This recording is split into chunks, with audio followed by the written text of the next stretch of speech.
This is the story of John and Alex, a father and son who discovered aeromodeling.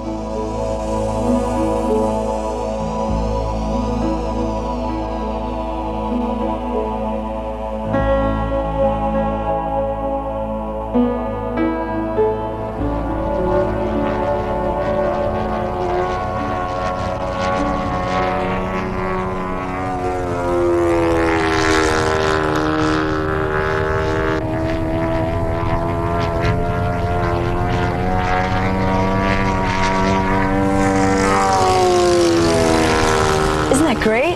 That is fabulous. Can we go in and take a closer look? Oh, Alex, you still have a lot of homework to do. Oh, come on, it'll only take a minute.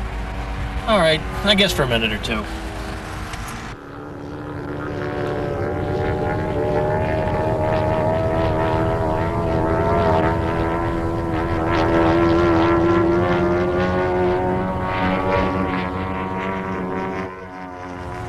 That plane.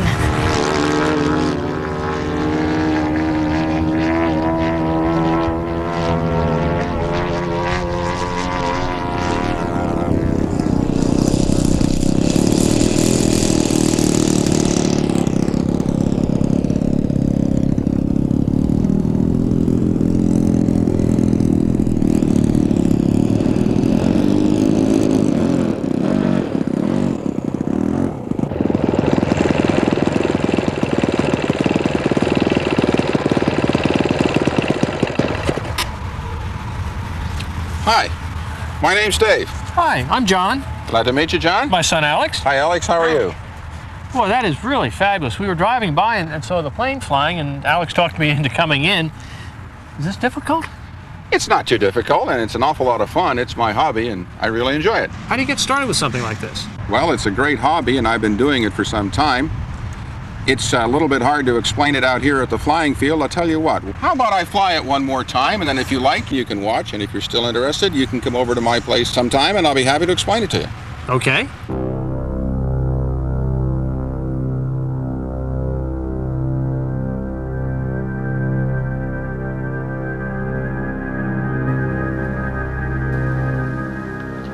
John and Alex, this is my basement. Wow. I spend quite a bit of time down here. It's cool. This is quite a place. Well, this represents an accumulation of about 20 years of experience in the hobby. You build all these models? Most of them, yes. It takes a while to build them. Boy, oh boy, they're fabulous. Was this the same plane we saw out at the field? This is the fuselage of the airplane that you saw at the field. Would you like to see how it works? Yeah, very much. Okay. Just open the door here. This is the basic radio control circuitry for the receiver. Now, if you remember at the field, I had a transmitter. Well, this is the transmitter which I had, and this transmits a radio signal which the airplane can receive. Have you ever used a radio before, Alex? Well, I'll listen to a radio. You've listened to a radio. Well, this one you don't listen to, but it makes the airplane, allows you to control the airplane. Now, if you come back here, first of all, you notice we have some control surfaces, just like on a real aircraft. In this case, if I move this stick, you notice the elevator goes up and down. And then if I move this stick over here, you'll notice the rudder goes back and forth. And instead of the little arm. That's right. Those are the servos. And if you look under here, you'll see it as a tail wheel as well. Again, just like the real airplane. Dave, what's this model made of? Well, this particular airplane is built-up construction. Feels like wood. That's right. It's built of primarily balsa wood, some spruce, some plywood. And built-up construction means that it is put together a piece at a time, typically from a kit. This particular airplane comes from a kit. And you put it and you lay it down on top of plans and build it to the plans. And then you put the various parts together. And when you're all finished putting it together, you'll have something that looks like this. This is an example of built-up construction. The various pieces are cut out and then they're glued together like this. You can see the leading edge and the spar and the trailing edge, and these are called the ribs. Dave, is it real fragile? It's not too fragile. It's covered with a material that basically reinforces the strength of it. What's it made out of? It's made out of mostly balsa and some spruce. This is a much smaller airplane. And the whole thing gets covered, in this case, with a fabric, so that it looks very much like the original. Yeah, it's hollow in there. It's That's not right. Just solid There's not wood. much in there except air. Yeah, it feels pretty light. Now, this particular airplane has a gasoline engine in it, And although we fly quite a bit of this kind of airplane, we also have an electric, which is becoming quite popular these days. And if you like, I can show you that one right here. I'll tell you what, let me move this. Alex, if you'll get that transmitter down there with the number 50 on it. Need any help with this? No, this is fine. Okay. Oh, look at this. Boy, look at all those switches and levers. I wonder what they all do. Is this the same kind of a transmitter that the other one is? Or? It's basically the same, but this one has a few more things on it that we would not normally need for an airplane like this. This is an airplane that we call an almost ready to fly, or ARF for short. And this particular airplane comes out of the box not much different than what you see right here. Would you like to see it run? Sure. Okay. But hold on real tight right there, right there. I'm going to start the motor. There's an electric motor up in here. wow. It's pretty strong. Yes, it is. Now, if we'd been at the field, that airplane could have taken off. Obviously, we can't do it in here. Dave, if we get into this hobby, are there places that we can fly besides at your flying field? Oh, sure, John. There's lots of places we can fly. I fly at that field because I belong to a club that maintains and supports that field. But generally speaking, there'll be clubs which are in various locations, and you can join whatever is closest to your place. There's a lot of advantages to belonging to a club. Some of the advantages are, for example, that they do have flying fields. Some of the other advantages are you have newsletters, you have activities, fun flies, mall shows, things like that. If we get further into this, if we buy a kit and build it, and if Alex learns to fly, are there other things that we can do afterwards, or is this just going to be a project that ends up in the closet? Oh, there's lots of other things you can do. Each airplane you build has its own new challenges and has its own rewards. In addition, most clubs have their own local contests, and then beyond that, we have national competitions. For example, the AMA Nationals. And then there's the international competitions. This particular airplane is a Tiger Tail, which is almost identical to one flown by Ron Chidgey in the 1971 World Championships.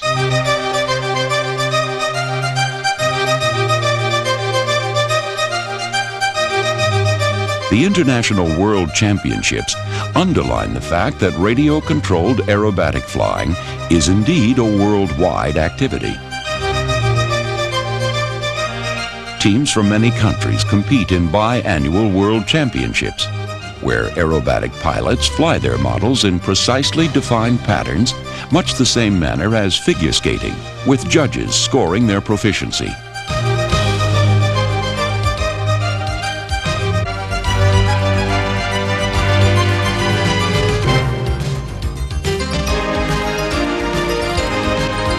Another form of flying is models with control lines connecting the pilot to his aircraft. The plane flies in a circle around the pilot and is judged on how realistically it performs, both in flight and appearance. This particular model and pilot are part of the Soviet team at a recent international competition. Then there is the quiet beauty of free flight.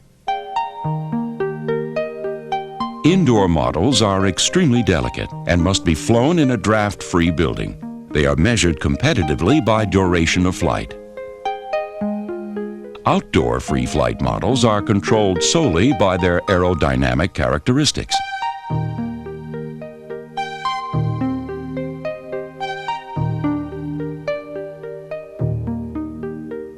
Once launched, the plane is on its own to drift with the wind and air currents until a timing mechanism brings it down to earth.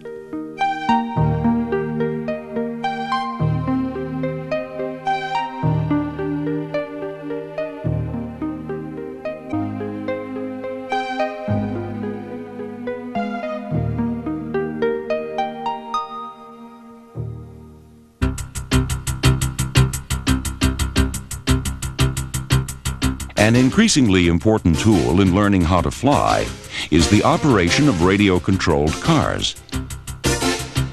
They provide practice in steering and speed control on the ground before the budding pilot takes on the more challenging dimensions of height and flight.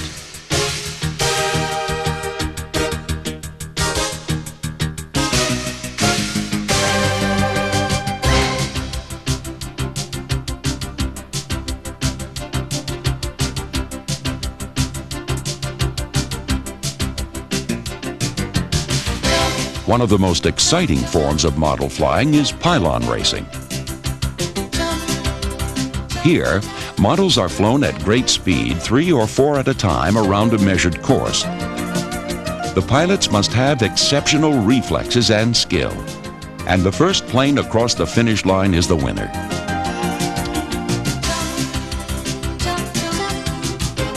Launching an RC model from the water is a special skill and a special thrill. Models can be seaplanes like this one, designed for aquatic operation. Or they can be land planes, converted by removing wheels and substituting floats.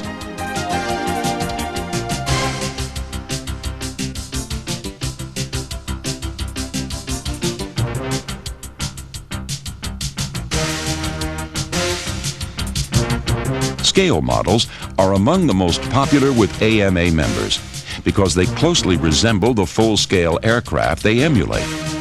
Scale model builders are craftsmen, reproducing the most incredible detail in miniature. In competition, the models are judged for how realistically they resemble their larger counterparts and how realistically they fly in comparison to the full-scale planes.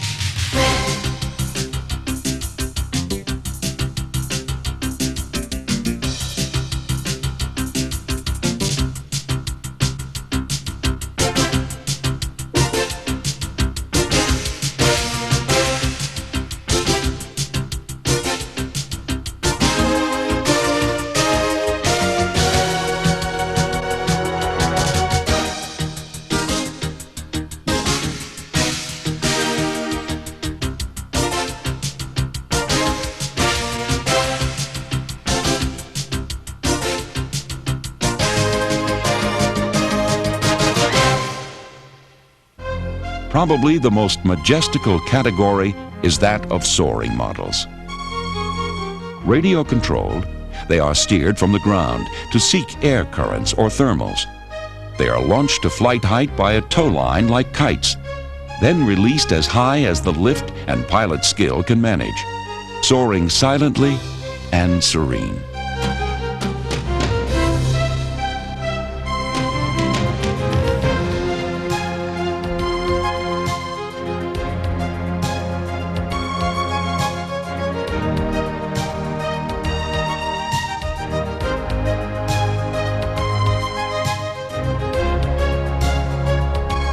These are but a few of the many categories available in the world of aeromodeling. So as you can see, John, there's many different aspects to this hobby to keep your interest going. Boy, that was really super. I'm glad to see that there are so many different kinds of activities that are available to Alex and me. Dave, I noticed you had a bunch of magazines over there. There's quite a few magazines which are put out. This particular one is offered by AMA. Model Aviation is the official publication of the Academy of Model Aeronautics. It is published monthly by the Academy staff of professionals and is chock full of articles and special features relating to the hobby. Academy headquarters is a contemporary 15,000 square foot building located in Reston, Virginia, outside of Washington, D.C.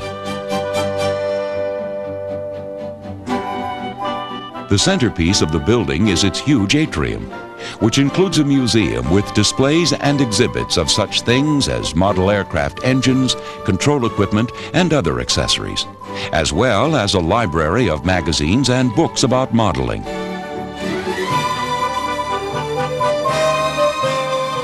But the showpiece of the atrium is the colorful collection which includes hanging model planes of various sizes and different eras.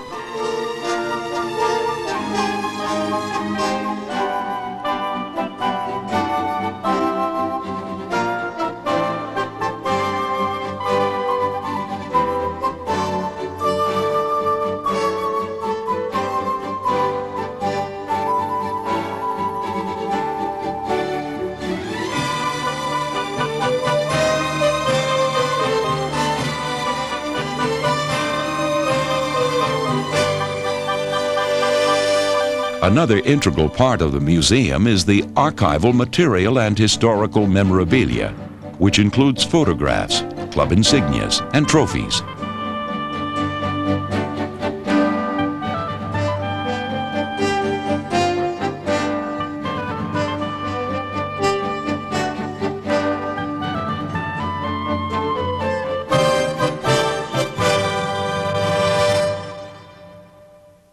The trophies, both traditional and perpetual, are awarded through the Academy's competition department for outstanding flying performance. The major task of the AMA's competition department is the scheduling of over 2,000 sanctioned events each year. This includes the selection of AMA teams to the World Championships and the processing of national and world records. The main function of the AMA's Public Relations Department is informing the public about model aviation in order to obtain locations to fly, since Academy members need public and private lands from which to operate their aircraft.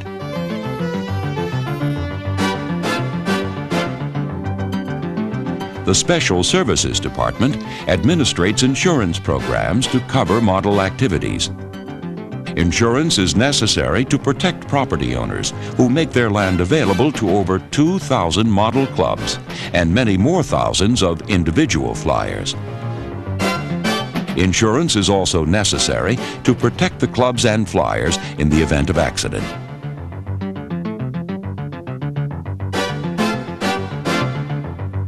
Supervising the operation of AMA headquarters is the Office of the Executive Director, John Worth.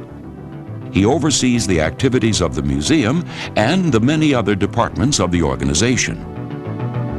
It takes a lot of people, currently a staff of 50, to handle the needs of the over 100,000 members of the Academy.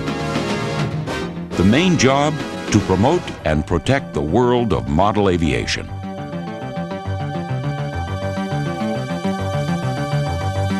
The Academy of Model Aeronautics, a 50-year-old national organization that makes flying possible in communities all across the United States.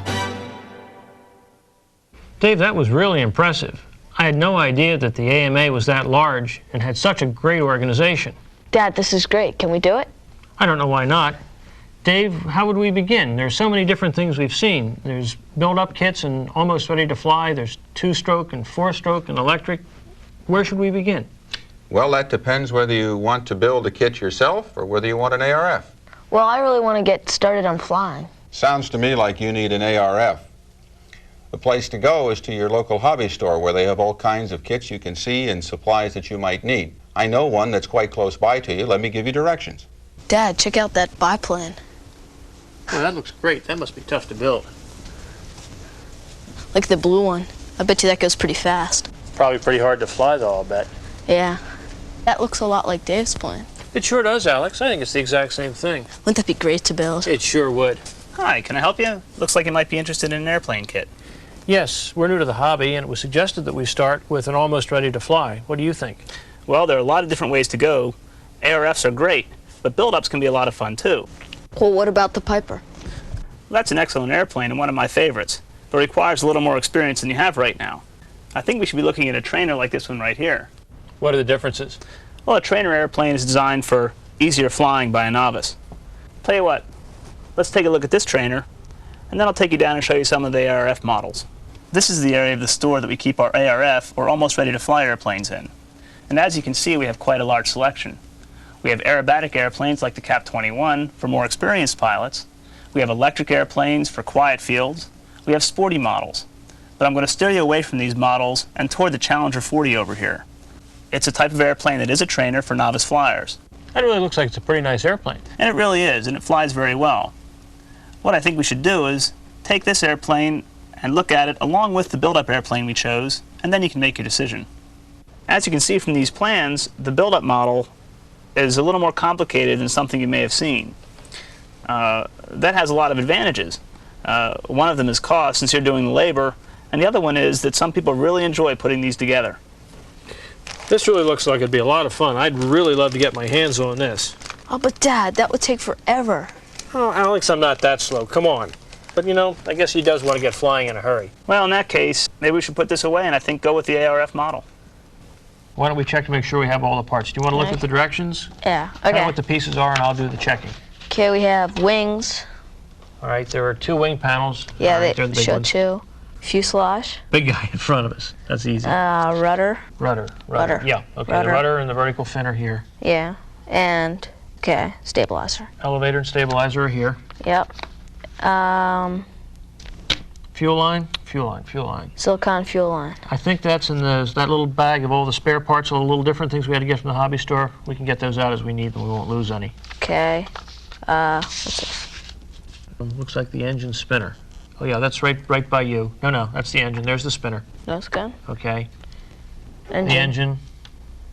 All right, I think we have everything. Why don't we look and see what the first step is? Okay, first step. Oh, all right, we need the wing joiners, and we're going to put the wing together. Okay. It's in there pretty well. Okay, let's see. Slide those together. That looks like it fits pretty well. Let's take it apart and epoxy it. We need to trial fit the vertical fin and the stabilizer. Okay. Right. Stabilizer first. Looks like it fits pretty well. All right, the vertical fin. Tell me if it looks like it's lined up. Perfect. Alex, I guess we're ready to put the engine in. Do you want to hold the fuselage steady for me? Yep, okay. I need to line up all the Allen screws. Got that in there? I think so. All right, I'm going to need a blind nut, please. These? Yep. Okay.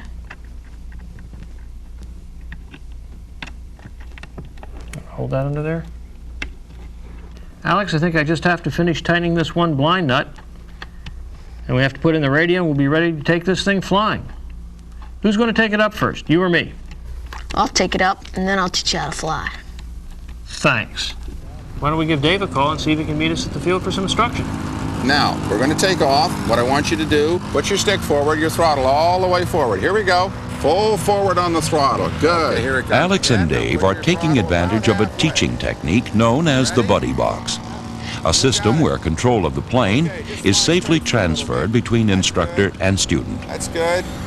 Okay, all righty. You okay? Yep. Good, here we go. Okay, we'll just get it up here a little ways. All right, now we're up. Okay, now I'm gonna give it to you. Is your throttle all the way forward? Yeah. Okay, you got it now. Whoa. Okay, how you doing? That's kind of, that turns quick. Oh boy, okay, you're coming down pretty fast. You got it? Yeah, you better take it. Okay, I got it again. Very good. All right, I'll bring it around again. Okay, here it comes again. Want to try that one more time? All right. Okay, let's bring it around here. Hook it back up again like this. Your throttle all the way forward. Got it. Okay, it's yours now. Got it? Yep. Okay. Now try a little turn to the left. No, other way. That's right. Other way. That's it. Pull your throttle back just a little bit. All right. Uh-oh. You know what you're doing? Oh, wait. Okay, I got it. All righty. Here we go. We'll come back again. All righty. Okay, now I'll tell you what. We'll land it. That's enough for the first time, all right? I'll bring it around here and I'll land it like this. Okay, there we go. Now you want to try taxiing it back? Yeah. Pull your throttle all the way back. Is it all the way back? All the way back. Okay, now you got it. Just a little forward. That's it. Now move your stick. That's good. Good. Bring it right up here. Okay, throttle all the way back. Good. Okay, no, I'll shut it down. How was that?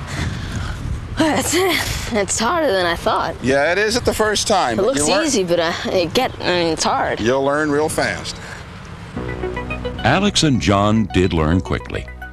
After only a few more flights, they joined the local flying club and, helped by its members, were well on their way to becoming full-fledged flyers, ready to take the next step. Alex, John, you back here already? Hi, Steve. We're ready to try and move up. I'd like to take a look at that Piper that we saw when we were here last time. Oh, that's good. But first, there's something I'd like to show you. Before we go back and take a look at the Piper Cub you wanted to see, there's a new tape from the AMA. I'm real excited about it, and I think you should see it.